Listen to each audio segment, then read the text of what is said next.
কোনো মুসলমানের কাছে যদি কোরবানির 3 দিন 10ই জিলহজ, 11ই জিলহজ, 12ই জিলহজ, মানে কোরবানি যেদিন হয় এটারই কয় 10ই জিলহজ। কোরবানি যেদিন হয় এটারে কি কয়?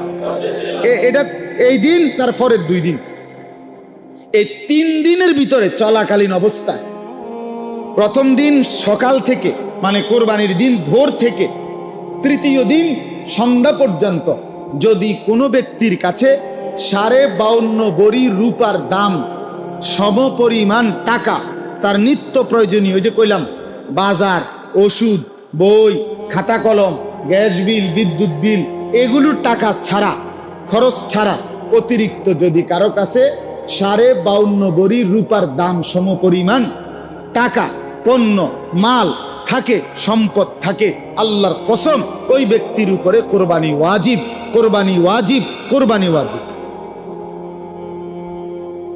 আচ্ছা, তাইলে এইবার বলেন তো কি পরিমাণ মুসলমানের উপরে কোরবানি ওয়াজিব হয়? আমরা বানায় নিছি এগুলো বড় লোকে করবে, অথবা মন চাইলে আচ্ছা করো, কোরবানি করবে, যখন মন হয়েছে করো। এটা কি আপনি এটা খামখেয়ালি না? এটার হিসাব কিতাব নাই, এটার কোনো হিসাব কিতাব নাই।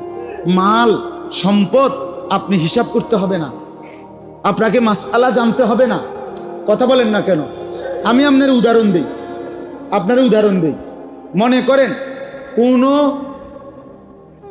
ছেলে সৌদি আরব বা যেখানেই থাকুক, বিদেশ থাকে, তো সে প্রত্যেক মাসেই বা 2 মাস পর পরেই বাড়িতে বাপমার জন্য কখনো 30,000, কখনো 20,000 টাকা পাঠায় ছেলেটা।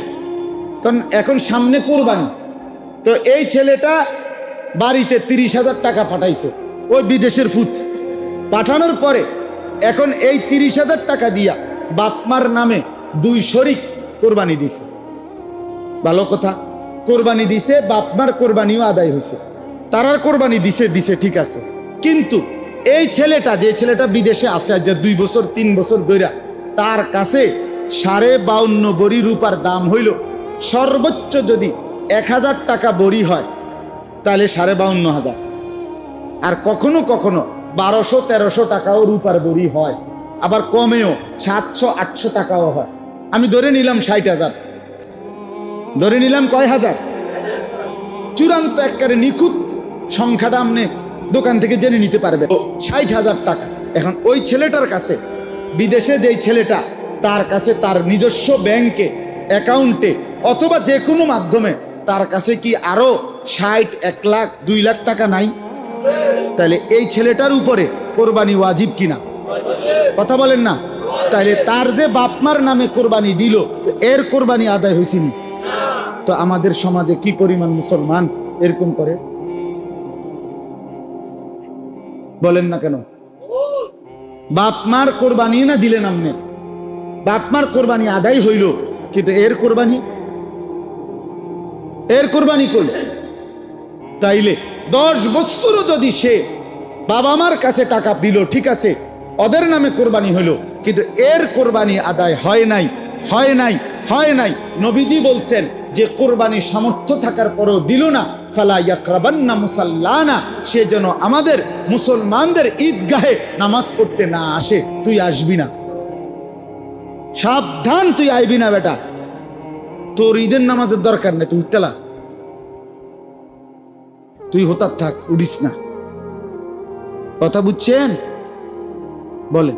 আচ্ছা বলেন, তাইলে কি করতে হবে? বাবার কোরবানি সেটাও আপনি দিলেন, ইহসান করলেন। আমার আব্বারে আমি একটা লুঙ্গি কিনে দিছি, এর লাগে আমার আর লুঙ্গি কিনানোর দরকার নেই,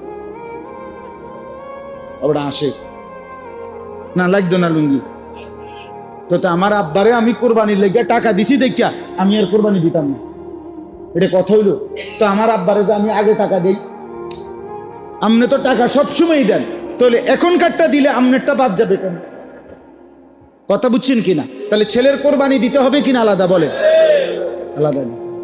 2 ভাই চাকরি করে, ব্যবসা করে, যেটাই করুক, একসাথে সংসার, দোনোজনে মিল্লা 15,000 করিয়া 30,000 টাকা আব্বারা তুলে দিছে। আব্বা আমি মুরব্বী মানুষ, সামনের নামে কোরবানি দেব, বুঝতেও না করতে